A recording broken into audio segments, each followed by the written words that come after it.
So the Minnesota Vikings defeat the Chicago Bears 30-27 in overtime.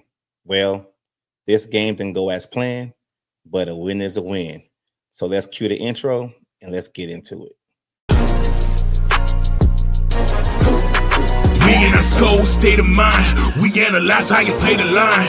Purple and yellow, we on the grind. D was the host and he's taking time. With expert opinions, we moving dominion. If passion is in you, then let's go continue. Bank on it just like a stadium venue. The topics we serving up just like a menu. We in our prime, high stepping. You feel the scene like it's cold peppers. Harder like Carter, but keep it smiling. Like this was the catch number 1,000. The show you gon' love it. You better tell your mama, cousin. The internet's talking and buzzing. So pull up a chair and just grab a drink. About the Vikings, tell us what you think. Cause we in our skull state of mind. We analyze how you play the line. Everything purple and yellow, let's take it up a level. Start the show, yeah, it's time. Welcome, and thank you for tuning in to the Skull State of Mind podcast. I'm your host, D Woods, and if it's your first time, please like, subscribe, and hit the notification bell. And yes, I started the show with the long intro today. I was feeling good. I wanted to get going, seeing the older players on the screen today before we get into the topics. So let's dive into it. My initial thoughts on this game. Well, if you've been following my channel and you've been following me on social media, I've been stressing this for the past couple of weeks that the Vikings got to continue to stack wins if they want to make sure at the end of the season, the game against the Detroit Lions is going to actually mean something. And they got to continue to stack wins to basically solidify their spot in the playoffs. I mean, a win is a win. And I keep saying it, win by any means necessary.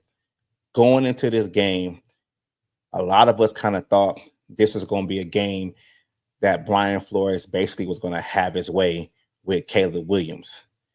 The game didn't even come down to it like that, in my opinion. So, I mean, it just is what it is. I'm a little disappointed about it. I mean, I got the topics, lined up. I don't want to, jump the gun because we're going to talk in depth about certain situations, but the Vikings are 9-2. I'm happy about that. I mean, the next game will be home against the Cardinals. I know that stadium's going to be rocking. Looking forward to that. So let's talk about the offensive scheme. Now, first things first, let's give some praise to Sammy D. Sam Darnold has put another consecutive game, with good stats, no turnovers. Basically, like he's putting consecutive good games together.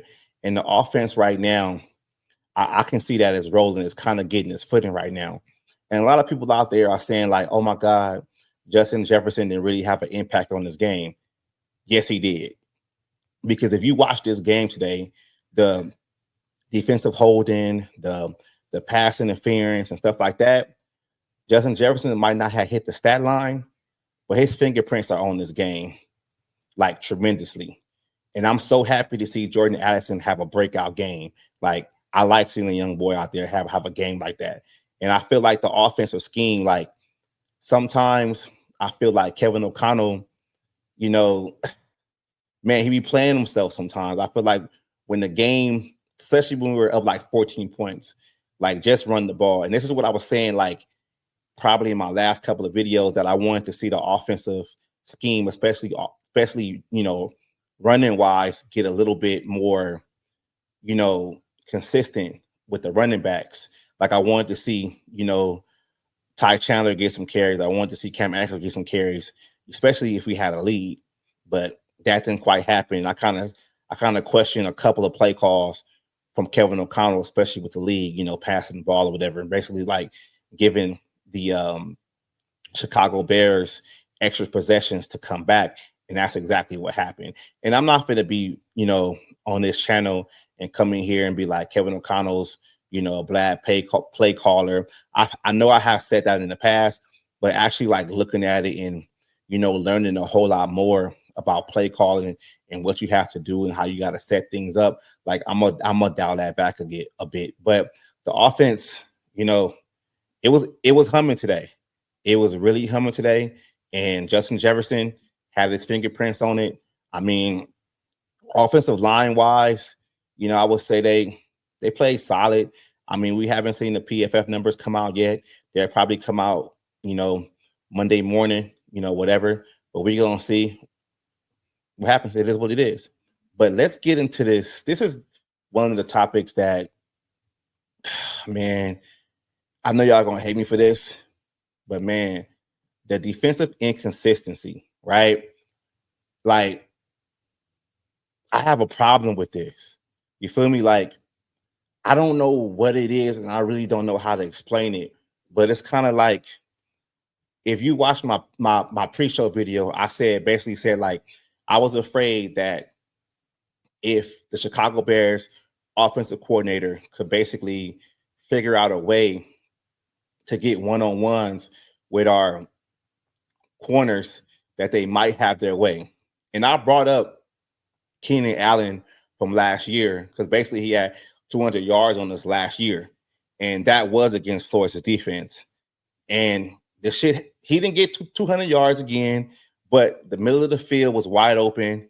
And Caleb Evans, I mean, not Caleb Evans, I'm sorry. Caleb Williams looked like the number one overall pick in the draft this year. Like he didn't look as rattled like we thought he was going to look. I mean, and I told people that. Coming into this game that if Caleb came into this game and he played within himself and he got comfortable, he could be a problem. And he became a problem. I mean, he has all the tools, he has all the talent, but he has to get out his own way. Sometimes he tries to do too much and he tries to be Pat Mahomes. If he just continues to be Caleb Williams, he's going to be great. But I just feel like the defensive inconsistencies it's starting to bother me because just like I said before, it's like, what's going to happen if, you know, these things happen against a better team offensively and defensively? This can't happen against the Detroit Lions in the playoffs. This can't happen against, you know, the Philadelphia Eagles in the playoffs, because then we end up losing this game. Like when you have a team basically down 14 points, you cannot let them back in the game. And I feel like the defense kind of let them back in the game. I mean, we're going to give Brian Flores a pass. You know, this game, maybe he can figure some things out, you know, go back to the drawing board. But this is an issue that we're going to talk about. And we're going to talk more about the numbers, you know, a little bit down the line in this video. But let's keep it moving. Special teams. Now, we got to give it to John Parker Romo. I mean, game-winning field goal in overtime to win the game was great. It was great. I mean, we can sit there and say, like, it should have never came to that, but it is what it is. Like, he did his job. He didn't miss no field goals, did his job, right? And we still got to understand that he's only been on this team with like 3 weeks. You know, we still don't have no idea of when Will Rogers is actually coming back. And Romo is actually doing his job right now. It is what it is. That's all I can say about special teams, because the thing about special teams is like when they're doing their job, we're not going to talk about them that much. We're only going to talk about them in depth if we have problems.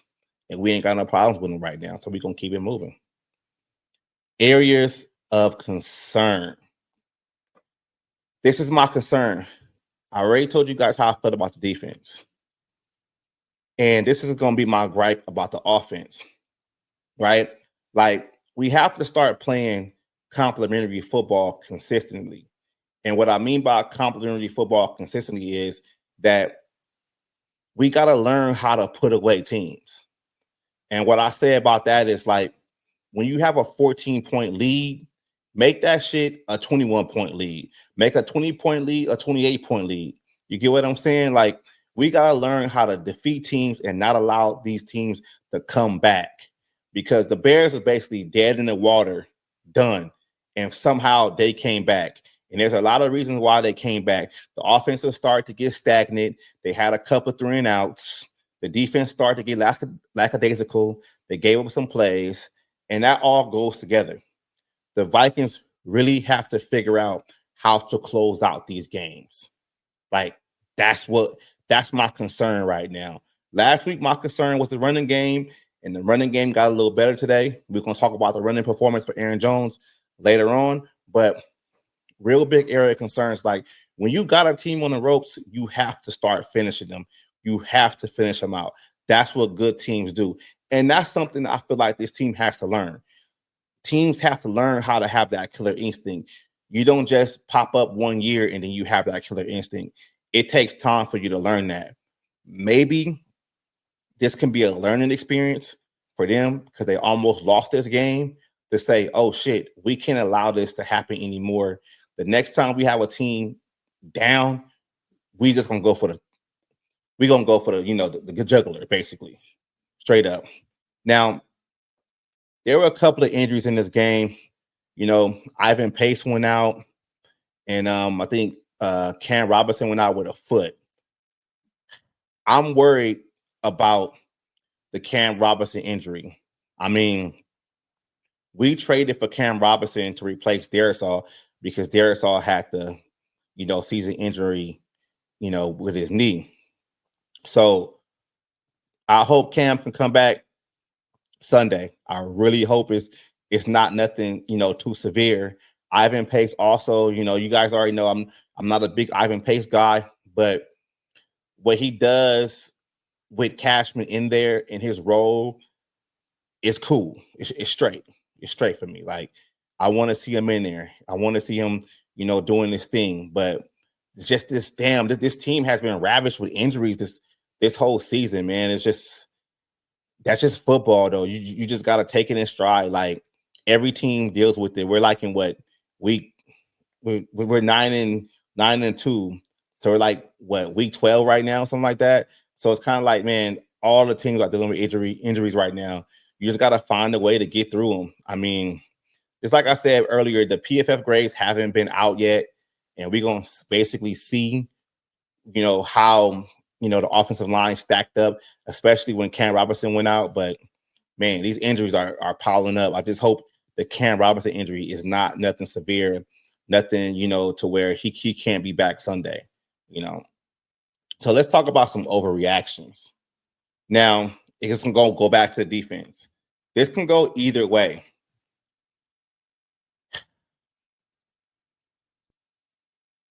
Here's the question, because I thought about this before I did this video, and when we had the Green Bay Packers done and they came back, is this defense, when they get a lead, are they getting lackadaisical and they're just basically, Brian Flores is calling like prevent coverage? If they are, that's considered an overreaction to me, because it's like, dude, just keep the same pace that you've been going on the whole game, because we could have lost this game. Like, and I'm not really trying to overreact too much about it because the outcome still was good, but I'm going to keep saying it over and over again. We're not going to be as fortunate against the better teams in the league with this. So that's the question that I don't have the answer to. And I'm asking y'all out there who are watching these videos, what do y'all think that is? Because this has happened before, where we have a team where 2 touchdown lead, and for some reason the defense basically gets prevent and they come back. What is it? That's my biggest overreaction today. And I'm asking y'all, get in the comments. Let me know how y'all feel about it. We're going to talk about it. I'm probably going to do another video separate and see what's really going on with this defense, actually, when they have a lead like that. Now, with the coaching decisions, going forward, and the adjustments, like, with the injuries, we didn't have Josh Oliver today. Nick Muse had to step in. Cam Robinson went out. Backup had to step in. So the adjustments, were fine, but it's just like, come on, the game was I keep going back to that. Like, the game was basically over. Like, what are we doing? Like, make the proper adjustments and decisions to close out the game. Like, we have to stop playing with our food. You get what I'm saying? Because I look at it going forward. It's like the playoff race is getting real tight right now. I'm recording this video after I just watched the Philadelphia Eagles just beat up on the Rams. They're 9-2 also. So it's kind of like come on now, like we can't play no games. We have to make the right coaching adjustments and decisions going forward. We really do. So this is a topic you guys probably all been waiting for. So let's get into it. Top performers for the Minnesota Vikings. All right. My boy, Sammy D. 330 passing yards for 2 touchdowns, right? This is his second consecutive game with no turnovers. Now, some of y'all were calling for him to get benched. Some of y'all was crying in the comments. Y'all was talking all kind of greasy for the past couple of weeks. And I told y'all, and I'm going to keep saying this shit over and over again, relax, be patient. He going to be okay. And look at it. 2 consecutive games, no turnovers. He balling right now. Jordan Addison, 8 receptions for 162 yards, 1 touchdown. Breakout game for Jordan Addison. I love to see it. I love to see Jordan Addison have a game like that, because all that does going forward is that's going to make defenses respect him a whole lot more. And they're going to basically have to choose. Damn, we can't really put all our resources on Justin Jefferson because everybody else is going to burn us. And that's exactly what happened today. I saw Justin Jefferson's interview at the end of the game, and he said that exact words. If either I'm going to burn y'all, or y'all going to double team me or whatever, or everybody else is going to burn y'all. Look at the stat lines, all right? Then you got Aaron Jones. Aaron Jones had over 100 yards and a touchdown today, right? TJ Hockenson, my boy TJ Hockenson, right? 6 receptions for 75 yards. Yeah, you stopped Justin Jefferson. You held Justin Jefferson. You stopped him, but you couldn't stop nobody else. So if that's y'all game plan going forward, stick to it. Stick to it. Keep that game plan. It ain't gonna work. But I'm gonna give the Bears some shout outs today. Keenan Allen, 9 receptions for 86 yards and a touchdown. It's Keenan Allen, man. That boy nice. DJ Moore, 7 receptions for 106 yards and a touchdown. Caleb Williams, 340 passing yards and 2 touchdowns. That's why I'm saying this defense, man. Come on now. Come on, Brian Flores. We got to figure out we're giving up too much. We're giving up way too much. Excuse me. I'm telling you, come into this game, we all thought this Brian Flores defense was going to have his way with this rookie quarterback. And I told y'all, Caleb Williams, he was the number 1 overall pick for a reason. Told y'all that. But that's the top performers for today. So, looking forward, man. Looking forward. And you guys already know what I do on looking forward. I go through the schedule. I see what the next couple of games look like. How the Vikings can, gonna look like against the league or whatever. Let's bring it up. Vikings 9-2. Vikings are 9-2 right now. The next game the Vikings have against the Arizona Cardinals, right? we're gonna do a quick little preview against the Arizona Cardinals right now. The Arizona Cardinals are currently 6-5. Right? Let's see what they look like in their division right now.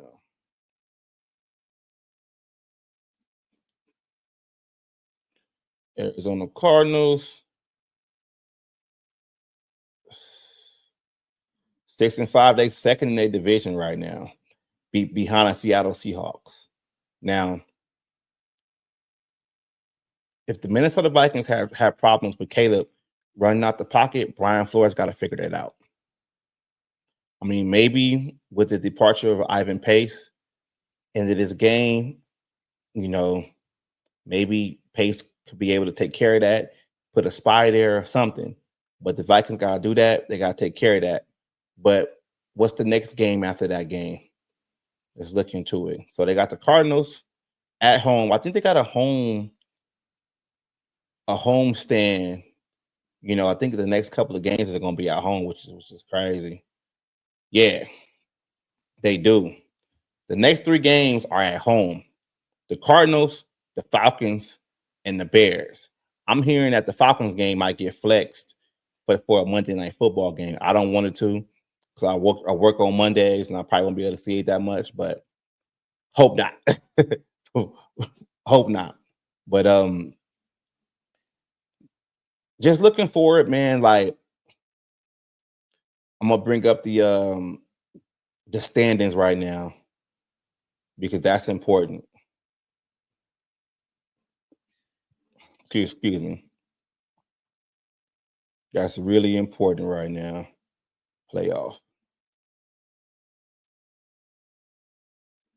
Right? The Vikings sit at number 5 right now, 9-2. 9-2 right now. And the reason why they sit there, they got a better record than the Packers, the Commanders, so it's kind of like they got to keep winning, man, because Green Bay is right there. Green Bay is right there, and they got to continue to take care of business.